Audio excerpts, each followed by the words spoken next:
अस्सलाम वालेकुम students. Next topic हमारे पास है ग्रेट डिप्रेशन। इसकी जो टाइमलाइन है वो 1929 है। अब आप देखें 1918 में जंग खत्म हो रही है। उसके बाद 10-11 साल यूएसए ने एंजॉय किया है। इसके पास सोशल लाइफ स्टाइल इनका अच्छा हो गया और सारी चीजें यूएसए में अच्छी चल रही थी, जैसा मैंने आपको पिछली वीडियो में बताया। अब यहाँ देखते हैं कि हुआ क्या। असल में ग्रेट डिप्रेशन क्या है कि एक ट्यूसडे को तमाम लोग कुछ स्पेकुलेशन के बाद डर के मारे अपना पैसा बैंकों से निकालना शुरू कर देते। इतनी तादाद में जब लोग पहुंच जाते तो बैंक्स का एक फेलियर हो जाता है। ठीक है, इसका इंट्रोडक्शन देखते हैं। सबसे लंबा चलने वाला यूएसए की हिस्ट्री का ये ग्रेट डिप्रेशन था। ठीक है, और था किसका, इकोनॉमी बेस्ड था। कम से कम 13 से 15 मिलियन, यानी आप समझे कि तकरीबन 1.5 करोड़ तकरीबन कुछ लोग इनके वो क्या हुए, अनएम्प्लॉयड हो गए। ठीक है, इन्फ्लेशन बहुत ज्यादा था। इसी तरह से आपके पास बैंक्स फेल होते हैं, स्लेव्स जो हैं वो वर्कलेस बन जाते हैं। और ये हर्बर्ट हूवर जो इनके प्रेसिडेंट थे, उनकी कुछ नाकारा पॉलिसीज।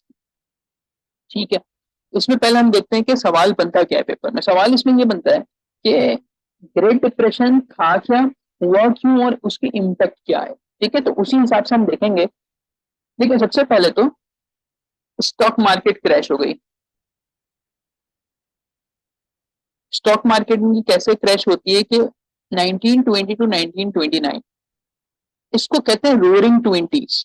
रोरिंग ट्वेंटीज इसको इस वजह से कहा जाता है क्योंकि वर्ल्ड वॉर 1 के बाद यूएसए जो है वो तरक्की कर रहा था, और इस हिसाब की तरक्की कर रहा था कि ये डबल हो गए थे अपने प्रोडक्शन के अंदर।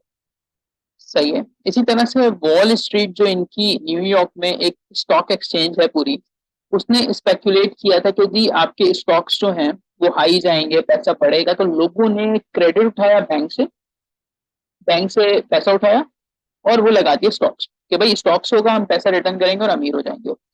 1929 में स्टॉक मार्केट अपने पीक पे चली गई। अच्छा, अब हो क्या रहा था, प्रोडक्शन कांस्टेंट थी और डिमांड इंक्रीज होना शुरू हो गई थी चीजों की।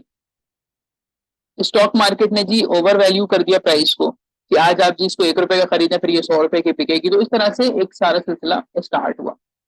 बहरहाल स्टॉक मार्केट में स्टॉक के प्राइस बढ़ना शुरू हो गए।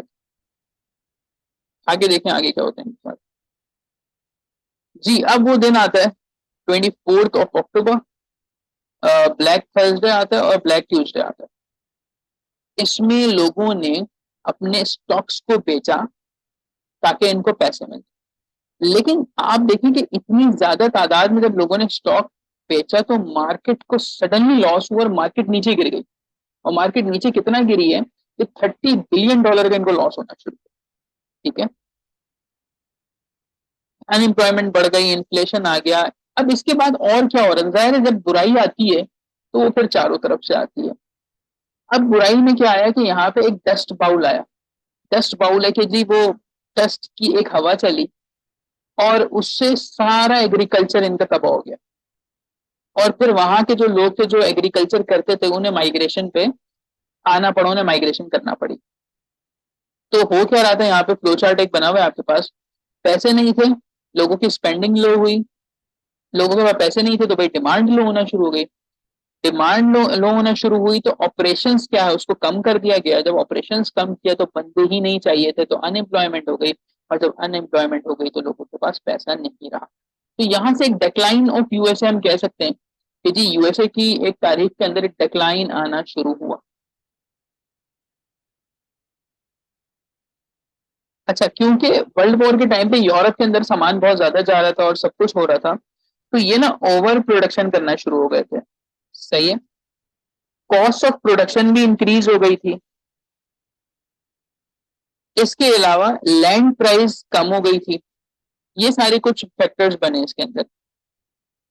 यूएसए में क्योंकि कैपिटलिज्म में क्या होता है कि कुछ लोग बहुत ज्यादा पैसा कमा लेते हैं, जैसे पाकिस्तान के अंदर है, और कुछ लोग जो है वो गरीबी और फकीरी में रह जाते हैं। तो ये सारे भी मामला बने। ये नोट्स मेरे जिन स्टूडेंट्स के पास है वो इसी से डायरेक्ट पढ़ सकते हैं, मेरे नोट्स ये बेसिकली।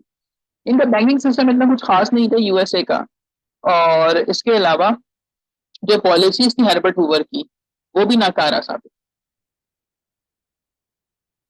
इसके अलावा एक कॉज ये थी कि यूरोप के अंदर वर्ल्ड वॉर 1 के बाद पैसे ही नहीं थे यूरोप के पास कि वो चीजें परचेज करे। तो भाई यूएसए बनाया जा रहा था, लेकिन वो बेचे किसको?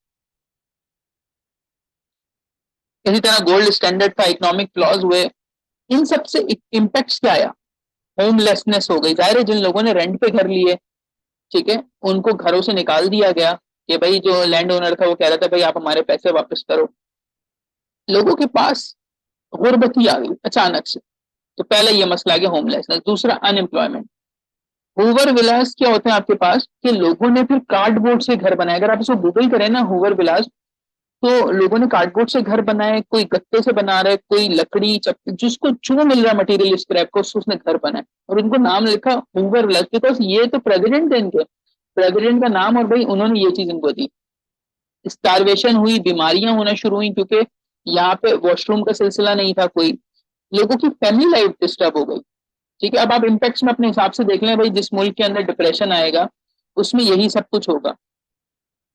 सिनेमाज और रेडियोज वाइड स्प्रेड हो गए थे, माइग्रेशन स्टार्ट हो गई थी इस मुल्क के अंदर, तो ये सारा कुछ हुआ था। ठीक है, ये दोबारा से वही आ जाएंगी, कॉजेज बताती हैं, ड्रॉट कंडीशन। अब ये मटीरियल है ये जो कि आप अपने पेपर में लिख सकते हो, जहाँ पे इफेक्ट एंड फिगर मिल रही है। अनएम्प्लॉयमेंट जो है वो 25% बढ़ गई थी। अच्छा जी, अब ये एंड कब हुआ? ये फ्रैंकलिन डी रूजवेल्ट के दौर में एंड हुआ, जब ये न्यू डील लेकर आए। इनकी न्यू डील दो थी, फर्स्ट डील थी और सेकंड डील थी।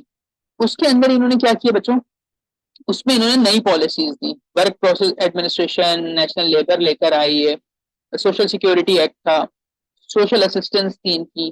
फिर इन्होंने पॉलिटिकली बहुत सारी चेंजेस की। ठीक है, तो जब आप यहाँ देखेंगे ना कि इन्होंने बैंकिंग पॉलिसी कौन सी की, अब इसके अंदर कोई हार्ड एंड फास्ट को समझाने का नहीं है।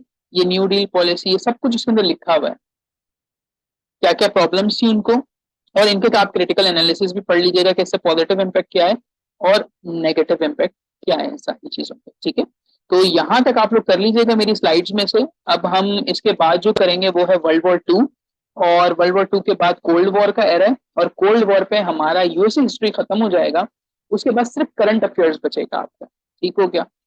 तो इस वीडियो में यहीं तक रखते हैं, इंशाल्लाह फिर नेक्स्ट क्लास में आगे